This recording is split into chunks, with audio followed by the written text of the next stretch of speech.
paz do Senhor esteja com você, que o Senhor te ilumine e te guarde. Seja bem-vindo a mais uma videoaula do nosso curso de Teologia Bíblica, o que a Bíblia diz.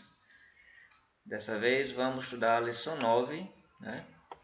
E a lição 9 é sobre a restauração da igreja do Novo Testamento. Estamos estudando agora sobre a igreja, né? Vimos alguma coisa, temos visto, né, o que a Bíblia ensina sobre a igreja no que diz respeito à sua origem, seu início, o reino de Deus e a igreja são a mesma instituição, nós vimos isso biblicamente, não é?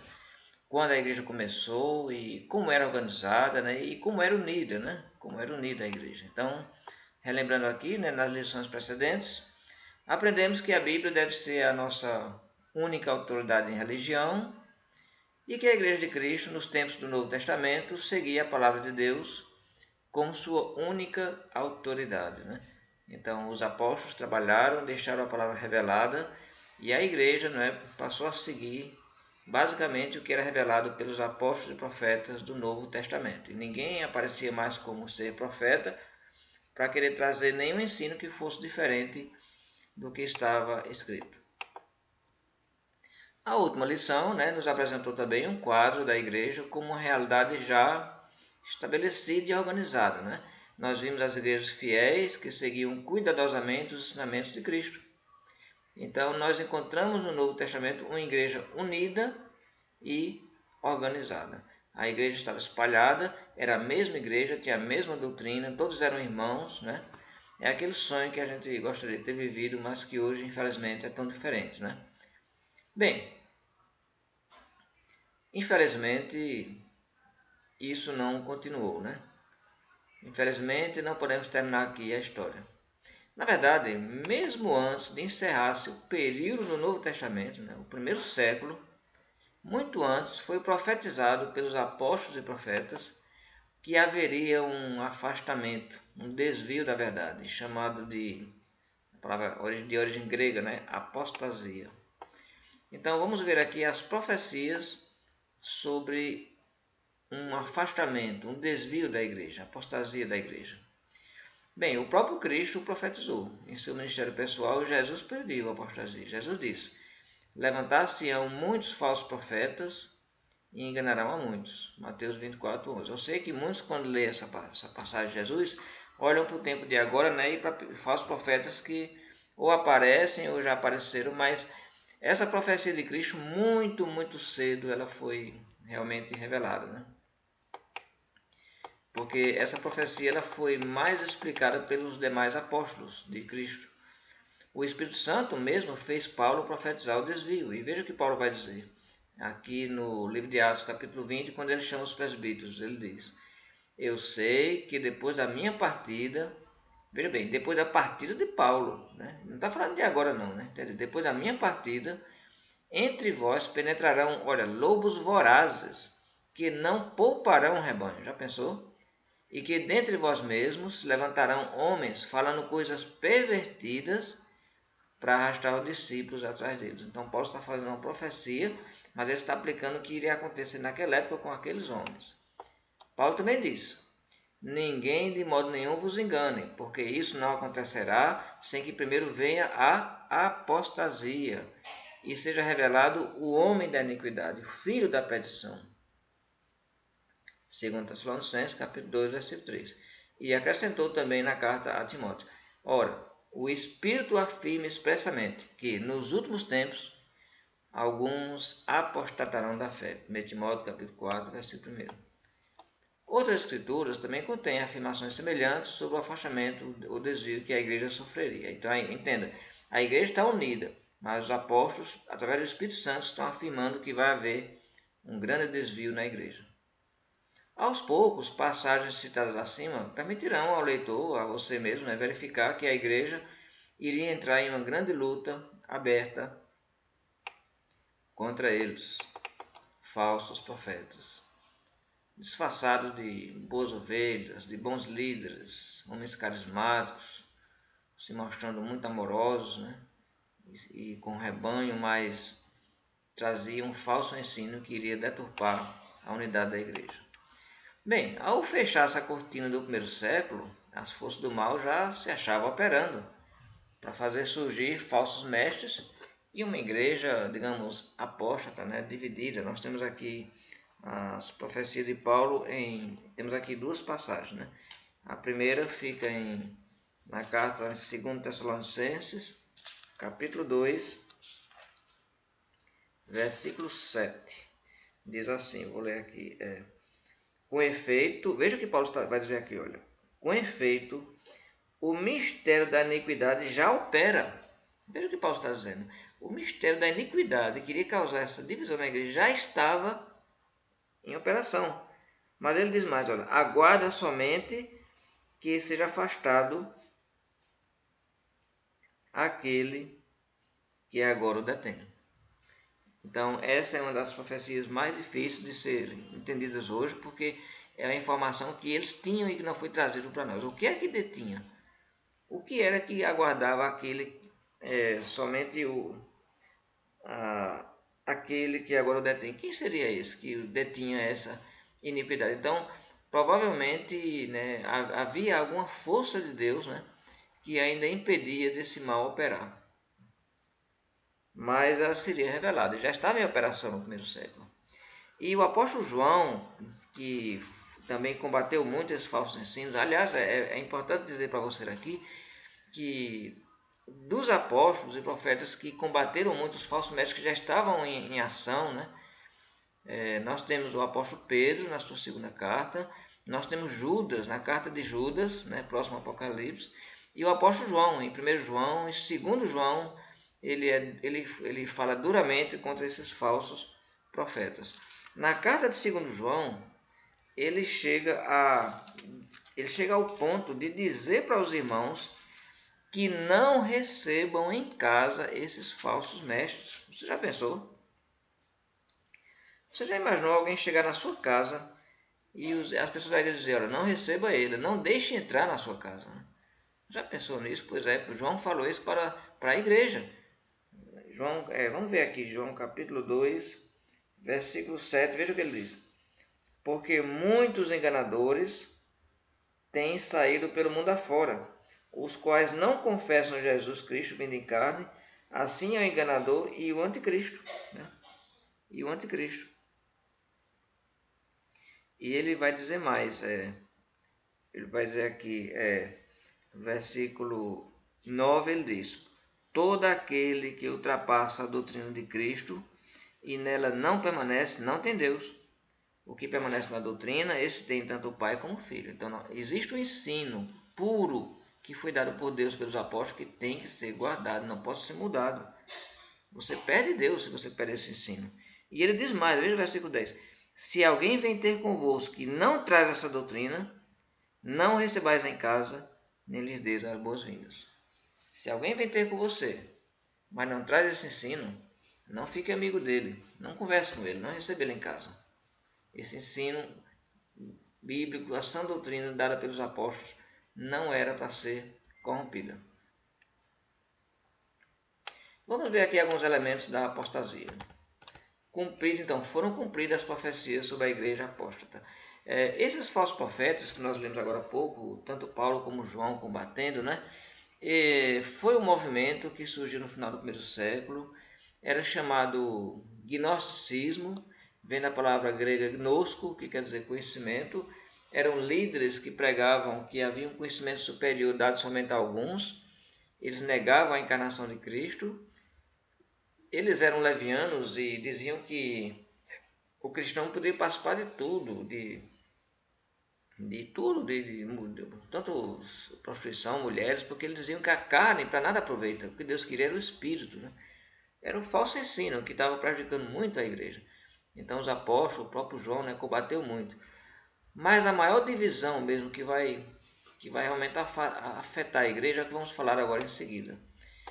Então, como foi cumprida as profecias sobre a igreja apóstata? Bem, uma das primeiras inovações que foram introduzidas na igreja foi a modificação gradual da sua organização. Se você estudou bem a lição 7 sobre a organização da igreja, você vai entender bem. Se não, leia novamente a lição 7 sobre como a igreja era organizada, porque foi nesse ponto aqui que vieram as mudanças. Então vamos lá, vamos recordar aqui, né? Bem, lembre-se que as igrejas nós estudamos, né? Como vimos no livro de Atos, como é que eram as igrejas? Então, cada qual tinha os seus presbíteros, não é isso? Cada qual não tinha um presbítero, um pastor, não. Cada qual tinha os seus presbíteros, os seus líderes.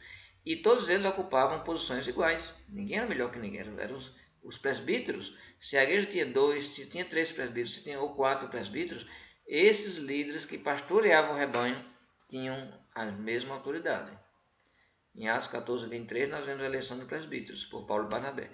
Esses presbíteros também eram chamados de bispos, vimos em Tito, né, capítulo 1, 5 a 7, né, e só exerciam autoridade sobre a igreja onde prestavam serviço. Cristo era o único bispo-chefe supremo, pastor, sobre todas as igrejas. Quem diz isso? 1 Pedro, capítulo 5, versículo 4, quando o supremo bispo se manifestar sobre vós, falando sobre Jesus, bispo supremo. Mas a igreja não tinha um bispo supremo. Tinha Jesus, mas homem não. Né? E cada igreja era organizada pelos seus presbíteros. Né?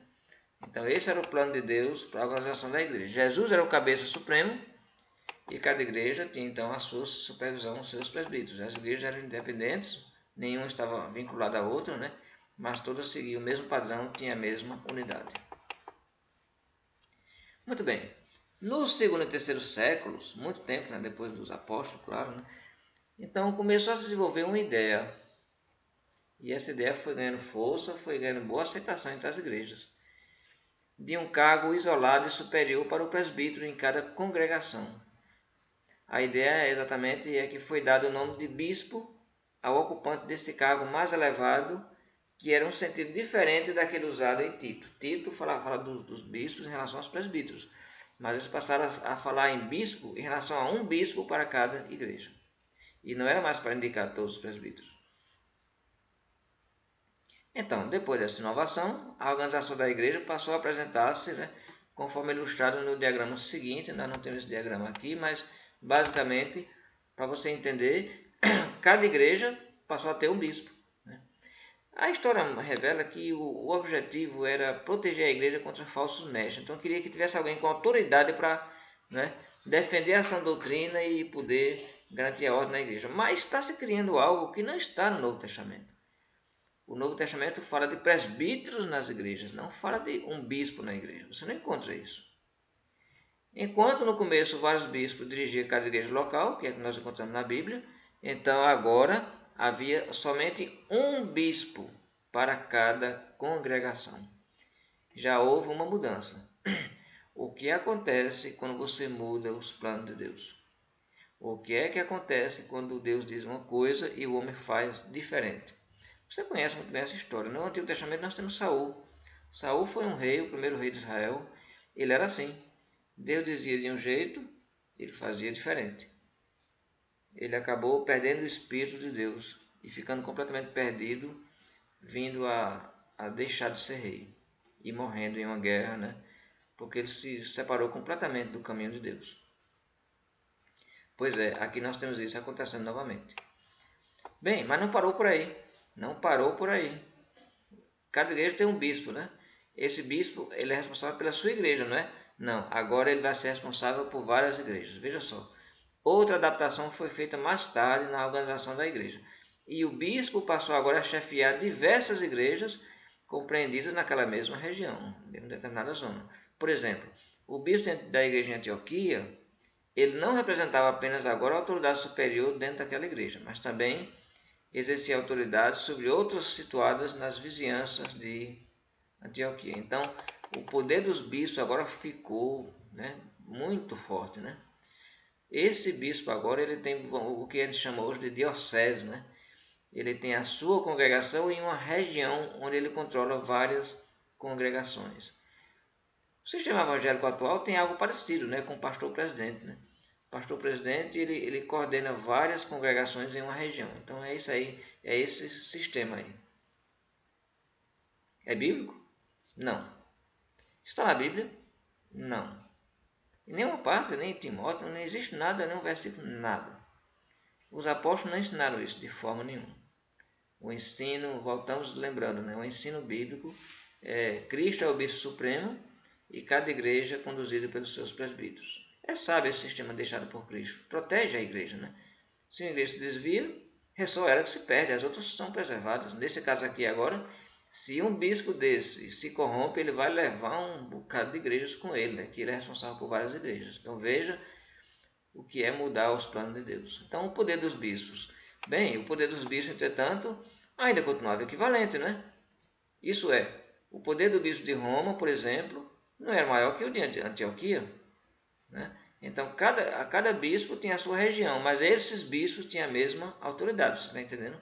Então, esses bispos, embora tinham muito poder, mas eram vários bispos coordenando uma região da igreja, né? Com o objetivo de manter um controle sobre a igreja.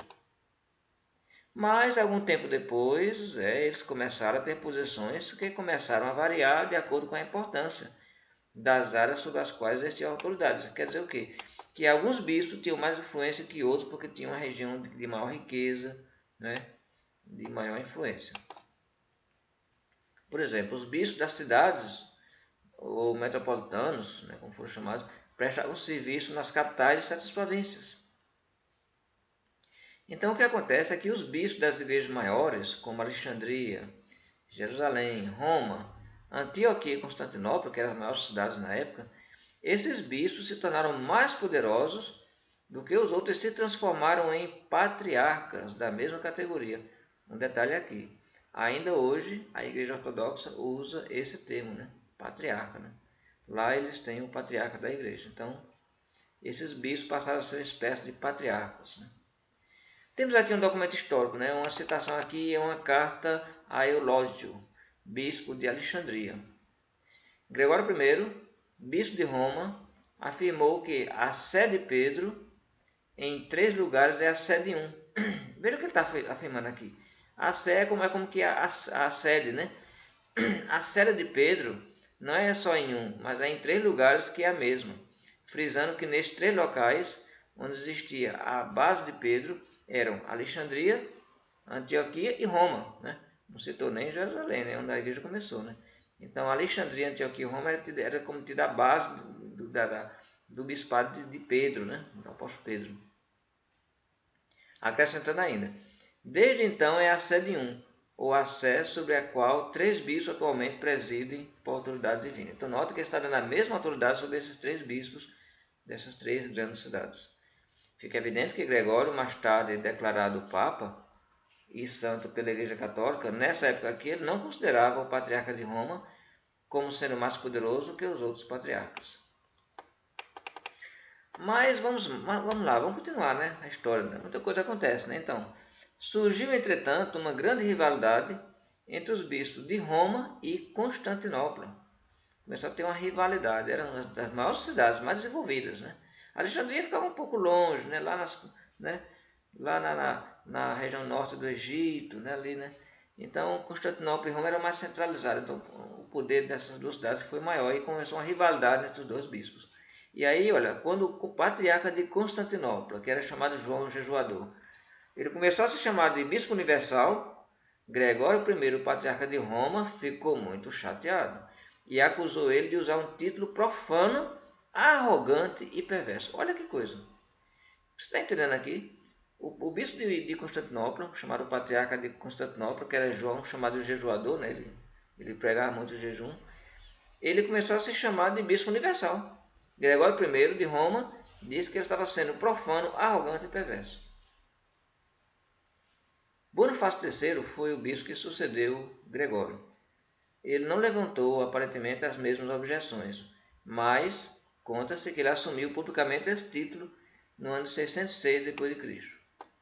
Basicamente, o que estamos dizendo aqui é que a partir do ano 606 passou-se a ter um bispo universal, mas não foi o de Constantinopla, foi de Roma. Isso você vai entender porque anos mais tarde, mais ou menos no ano 1040, mais ou menos, as igrejas do Oriente vão se separar das igrejas do Ocidente por conta exatamente dessa questão. Eles não vão aceitar o bispo de Roma como bispo supremo. Por isso que ainda hoje tem essa divisão entre a igreja católica e a igreja ortodoxa. Bem, então aqui no ano 606 o bispo de Roma, por enquanto, passou a ser o bispo supremo de todas as igrejas. todas as igrejas, o bispo de Roma passou a ter mais poder e influência que todos os bispos. Então ele passou a ser o bispo. O que Pedro falou que pertencia a Cristo, Cristo é o bispo supremo, agora um homem agora toma para si esse título. Veja que a igreja ela está se distanciando completamente do ensinamento apostólico do Novo Testamento. A igreja está se distanciando, não está sendo mais, essa não é mais a igreja primitiva, não é mais a igreja dos apóstolos, esse testamento não é mais bíblico, isso é uma heresia. Isso é uma heresia, então estão deturpando a doutrina, né? E aí isso causa afastamento e perca da fé, perca da salvação. Obviamente que não foram todos os cristãos que passaram a se submeter a esse julgo, né?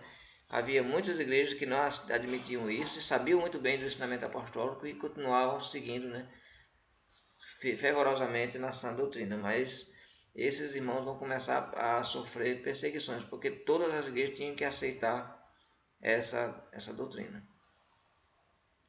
Bem, se a gente der um pulo agora à frente, né, nos séculos que se seguiram, a autoridade papal aumentou de tal forma que no ano de 1870 d.C. ele veio a ser considerado infalível pelo Concílio Vaticano. Então, já no ano 1870, o Papa veio a ser considerado infalível. O que isso quer dizer? Isso quer dizer que no momento que ele decreta um ensino, uma doutrina, uma encíclica, algum pronunciamento, ele não erra, ele é infalível. Isso foi uma doutrina mais tarde. Bem, a organização da igreja do primeiro século, claro que não incluía esse cargo de forma nenhuma. A hierarquia e o papado do catolicismo romano são, portanto, o resultado de séculos de afastamentos graduais do plano de organização da igreja descrito no Novo Testamento que nós estudamos em lições anteriores. Vamos agora voltar nossa atenção para algumas modificações na doutrina da igreja. Então, vamos continuar na nossa próxima videoaula.